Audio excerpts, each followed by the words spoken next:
Welcome to the Coach's Corner. This is a video series where we answer the questions that we get about coaching. My name is Dawn Poteau, and I have the pleasure of being joined today by two other coaches, Lauren Ammon and Cheryl Zach. I hope you find this series helpful. Individuals taking control of their career development. So I do a lot of career coaching, and Dawn, you do the transition coaching and all of that. But in the past, I feel like we as employees looked to our organizations to provide development opportunities for us. It was like we saw that as their responsibility. But now there's been this shift in how we view employment with the gig economy and people moving jobs more frequently, even with LinkedIn, in the sense that creating your own personal branding. I think people mentally have made a shift that their career is their responsibility. And if that's true, then investing in your own development is also your responsibility. And so it's fantastic when the organization will give you money for that development or provide those opportunities. That's wonderful. But if your organization is not, then budgeting, setting aside money for your own development, and whether that be working for a coach or taking a course, whatever that is your responsibility. It's your career, it's your life. And I think that shift is happening. Yeah, I completely agree.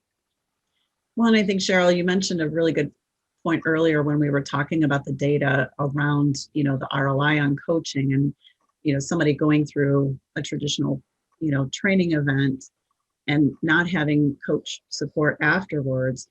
And I think it's one of those things, because the environment that we're, finding ourselves in, where a lot of people will not be returning to a full work situation Monday through, Friday in an office.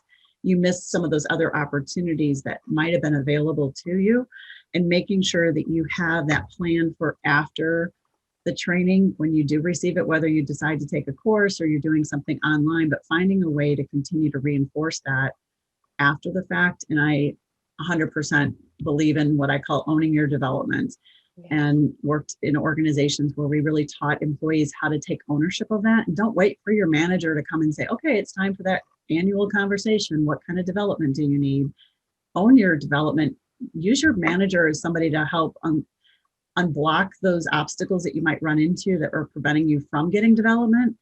But don't just wait for someone to come knock on your door, so to speak, to say, hi, we're here to take you to training today, or you're here to get developed in this area. Figure out what are those things that you want to do and put a plan, and use your manager to help you be able to carve out time to do that, or get those other experiences, or say, look, I really want to work on this area after I got this feedback. I want to work with a coach, or I want to take this course and then work with a coach, whatever that might be for you.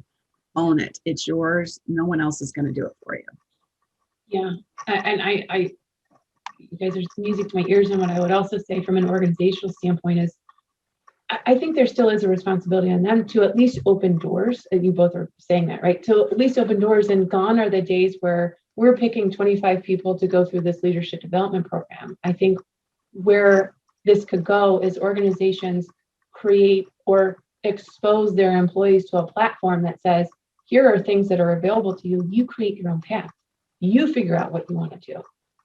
We'll support you. And then, there will need to be mechanisms involved or created in order to kind of create that accountability from the organizational standpoint to ensure that they're getting their ROI.